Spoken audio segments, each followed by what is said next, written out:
XLOOKUP এর মাধ্যমে আমরা VLOOKUP, ইন্ডেক্স ম্যাচিং ও ম্যাক্স ভ্যালু কিভাবে বের করা যায় সেটা বের করার চেষ্টা করব এই টিউটোরিয়ালের মাধ্যমে।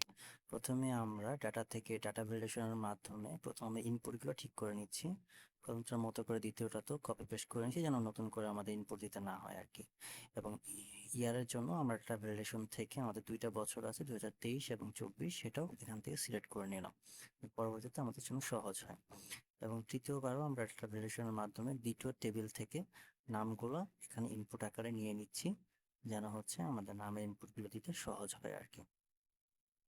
এবং এখানে ইনপুট দেওয়া শেষ হলো।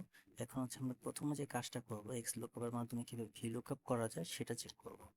প্রথমে হচ্ছে সেই ক্ষেত্রে আমরা 2023 সালের ডাটাটা বের করার চেষ্টা করছি। এখান থেকে প্রথমে XLOOKUP দিলাম, সিনট্যাক্স অনুযায়ী প্রথমে হচ্ছে আমরা লুকআপ ভ্যালুর জন্য নামটা সিলেক্ট করে দিচ্ছি। এরপরে হচ্ছে আমার লুকআপ অ্যারে কোথা থেকে ডাটাটা নিয়ে আসবো সেটা হচ্ছে আমি নেম থেকে ও সবগুলো নাম দরকার সেগুলো অ্যারেটা সিলেক্ট করে দিচ্ছি এবং লক করে দিচ্ছি।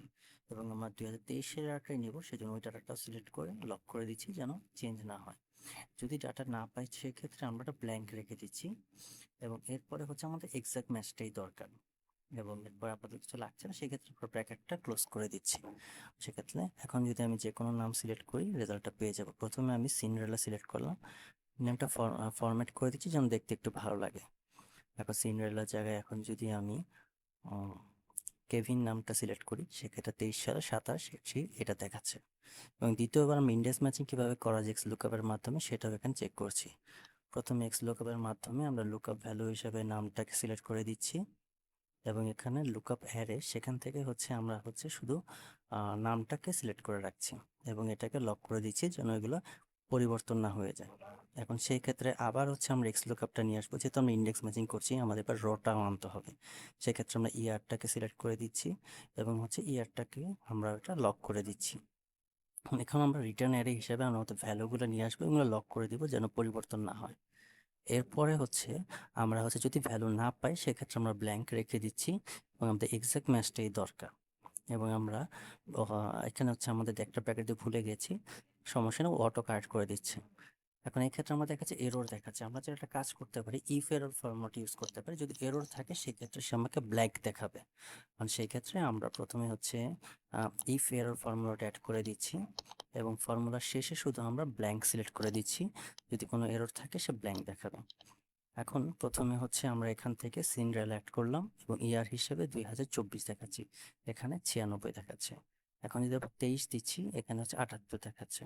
এখন যদি আমরা আইভি দিই আইভি হচ্ছে 61 দেখাচ্ছে এবং 24 সালে হচ্ছে 59 দেখাচ্ছে। এভাবে আমরা ইন্ডেক্স ম্যাচিং এর কাজগুলো করতে পারি। এবার আমরা ম্যাক্স ভ্যালু কিভাবে বের করব সেক্ষেত্রে আমরা নাম সিলেক্ট করলাম অর্থী এবং XLOOKUP এর মাধ্যমে প্রথমে হচ্ছে নাম সিলেক্ট করলাম এবং লুকআপ অ্যারের মধ্যে আমরা নামগুলো সিলেক্ট করে দিচ্ছি এবং লক করে দিচ্ছি। এবং রিটার্ন অ্যারে হিসাবে আমরা হচ্ছে শুধু তারিখগুলো নেব, আমরা ম্যাক্স ভ্যালুটা যত দরকার আমি লক করে দিচ্ছি এবং না পেলে ব্ল্যাঙ্ক থাকবে এবং আমার এক্সাক্ট ম্যাচটাই দরকার। এবং এই ক্ষেত্রে আমার একটা কাজ হচ্ছে আমি 2 নম্বর অপশনটা সিলেক্ট করবো যেহেতু আমার আপডেট ভ্যালুটা দরকার এবং ব্র্যাকেট ক্লোজ করে দিব। দেখা গেছে আমার আপডেট দিয়েছে, যেমন অর্থীর জন্য 8 তারিখই হচ্ছে লাস্ট। এই ক্ষেত্রে আমরা যদি নোমান দিই সেক্ষেত্রে তার জন্য 7 এবং ওয়ান্ডার জন্য 10ই মার্চ আছে।